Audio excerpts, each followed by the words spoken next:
So I'll start patching the holes in the walkout basement. I got some scrap plywood. I like using plywood to back the patches that I put in because unlike normal wood, it's dimensionally stable. It doesn't shift, warp, or do too much. Whereas like you put in like be it 2x4 or 1x2 or 1x4, and they usually have a cup to them, and like it's just a pain to line up your edges. So I'm just gonna get going.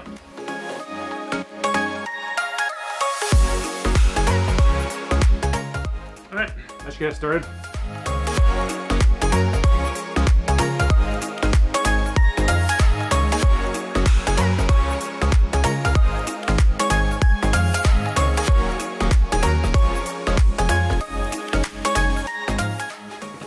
Due to a slight camera mishap, you're just joining me as I clean up what's hanging off the walls along the wall, so we can paint these walls down here up.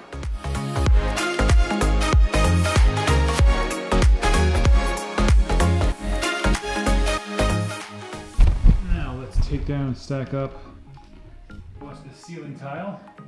Generally speaking, anything that limits how high my hand can go is not a friend. So other reasons why we're taking the ceiling down is delightful cutouts around the windows.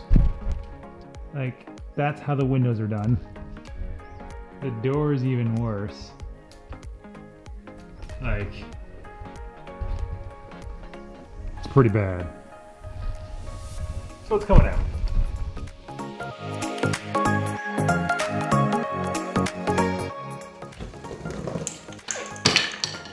Oh, wow. Free screwdriver. Oh, I think that's the first free tool I found in this house. My previous house, I found a crowbar behind a brick wall. That was interesting. And a putty knife in a closet wall. Also kind of interesting.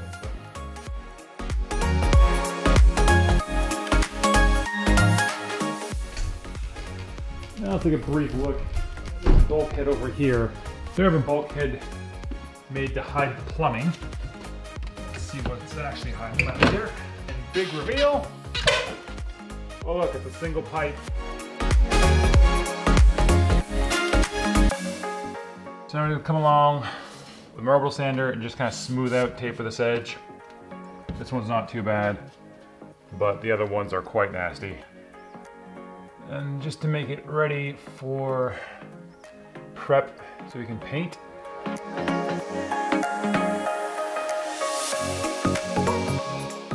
The next step is to come along and get rid of all the raised brown, kind of smooth this out as best you can with a sharp knife. Remove any of the loose debris. And just prep it so you can seal it with a coat of primer before you start slapping mud on it to flatten her back out. Now you're never going to get it perfect. So like with all things in an old house, you're just trying for good enough. Right, next step is sealing in everything with a bit of primer goodness. I'm reusing the acoustic tiles from the ceiling and for a drop cloth.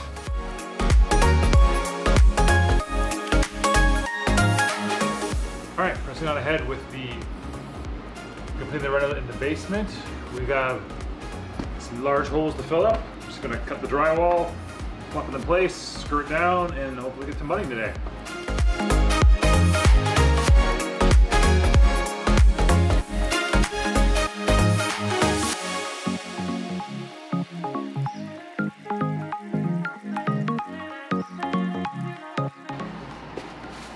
So I already cut this on the width, but I'm going to rough this out, transfer this powder over here.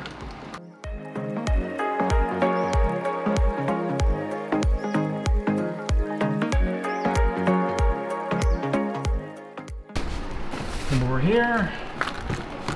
What's the dry fit like?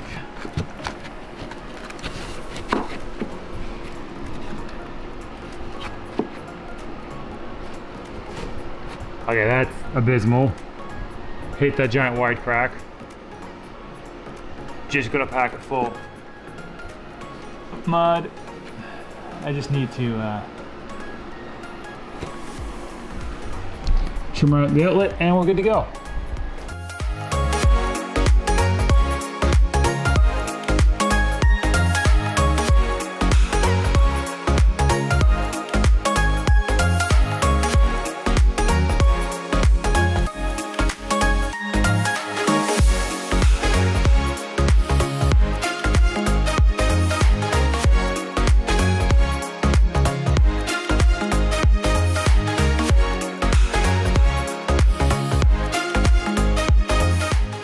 So once all the drywall patches were in place, it was time for a fill coat of some quickset mud.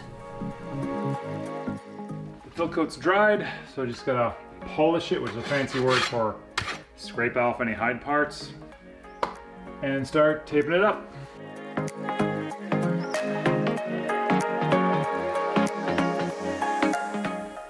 Now it's time to crack on with the part I hate the most, mudding.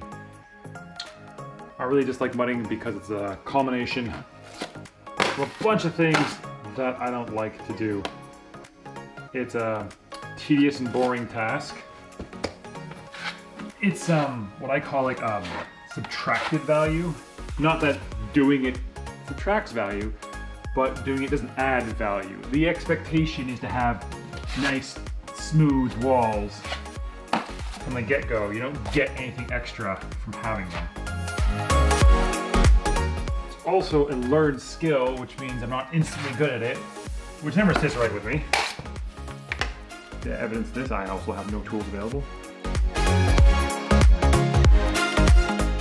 What I can do is offer you my insights and things that I wish I had considered earlier while doing this. The first one's be kind to yourself. It doesn't matter how many YouTube tutorials you watch, you're not going to be instantly good at this. The people putting on those tutorials, it's their job, they have the experience.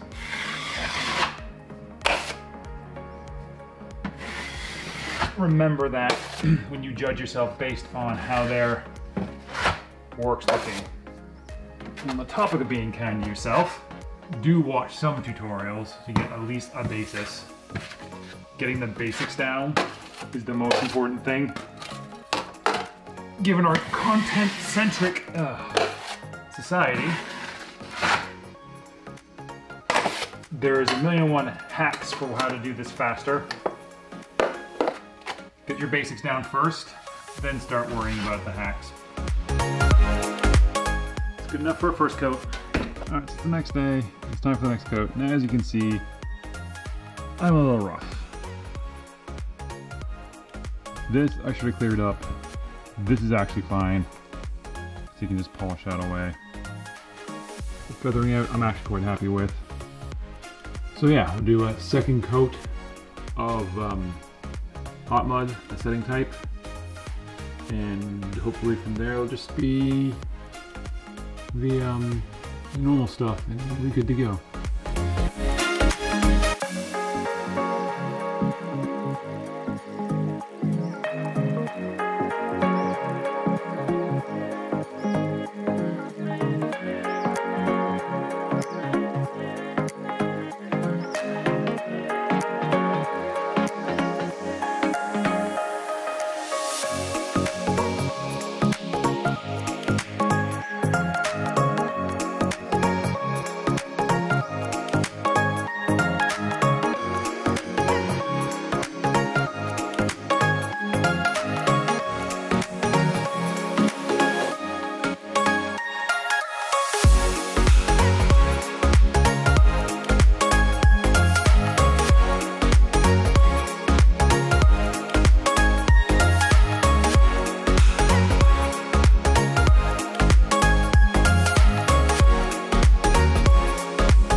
Two coats of setting mud in. I'm going to scrape off the ridges and come back and hit it hard with sandpaper because I do not do this professionally, therefore this is terrible. But we're going to bring it to good enough. And it's a basement, so that's all I need.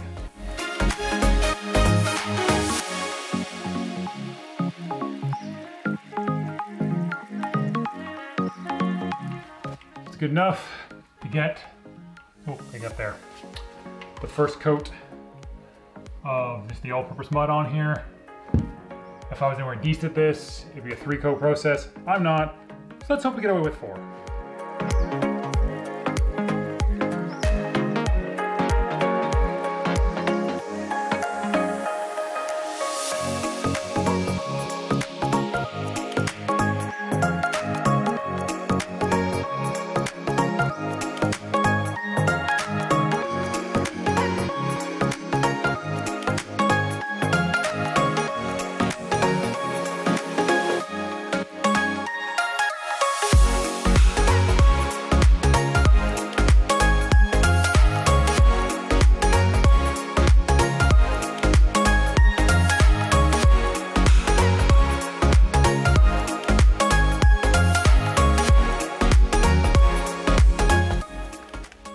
So this wall is pretty much ready for the next step. I'm going to take you guys nice and close to it. You can see what I'm talking about. Like, look at that. A lot of people out there will tell you how to do this better, and you should listen to them. They're great resources. They know way more than I do. Again, the one thing, if you take away anything from watching this, is just be kind to yourself. This is a learned skill that is hard, which means you're going to be sanding a lot more than anyone who does this professionally. And that's fine for someone who does this after work because they're just trying to get a room finished. On the weekend, because they're trying to power through. Just be like, strive for the level you're comfortable with, as in like finished quality. Basement room, gonna be covered by shelves. It can be a little defective. Main dining room, kitchen, yeah, you probably want to be a little nicer. So that's why I'm starting down here, so I can get a little more experience in my belt, a little more feeling of how to do this before I have the main events. Let's finish up this last wall here, and then I can be on my way.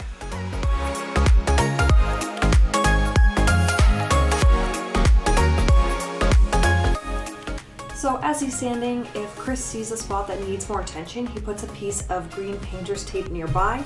Then he knows exactly where to go back and add a bit of mud and then sand again, and he doesn't take the green painter's tape off until that spot is as good as he wants it to be. It's a great system because otherwise you're going to lose track of these spots you find. I'm just gonna call this done. Pretty much the minorest of touch-ups, and I can finally prime and paint this room. Finally ready to prime down here. I'm looking forward to using a new tool. Got myself a sprayer. Hopefully it'll work well down here. I've got a lot of painting to do around this house. I think it's save me a lot of time, hopefully a little bit of money in the long run. But this is the first time using it, so join me as we get this thing rolling.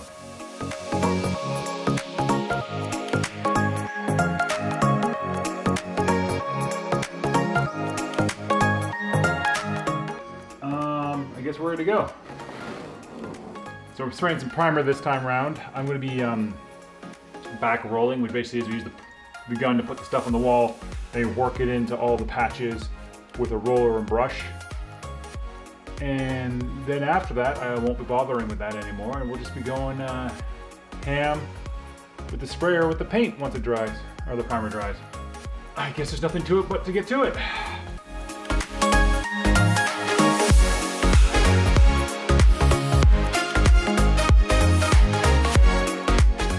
Alright, it's been a number of hours. Spent my Saturday having a little bit of fun. Saturday night, I want to get this painted up so we can actually deal with cleaning up and putting stuff back into this room tomorrow. So for ill or for nil, we're just gonna paint this wall. Hopefully it turns out all right. It'll be good enough for a storage room, but it's all about learning how to use a sprayer so I can use it elsewhere.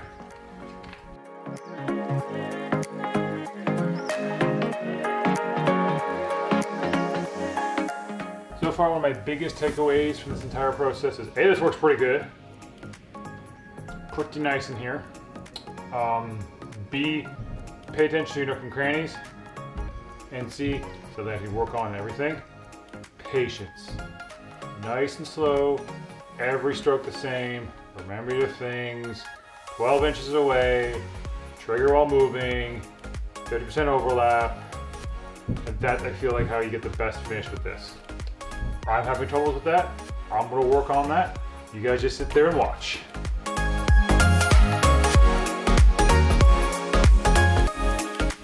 That's it. Doesn't look half bad. It's a storage room. It's nice, it's tidy, it's neat. I'm gonna call that a win. I would put more lights on next time I'm working on one of these things and I care about it, just so I can see everything fully. There's enough contrast between this paint, the white, and the previous paint. But yeah, a little bit of all right. So I'm gonna get out of here because it's definitely a mask zone. All right, it's the next day. The paint's all dry. It looks good enough for a basement down here. It looks pretty good in general down here. I'm not gonna complain. So it's everyone's favorite task: clean up.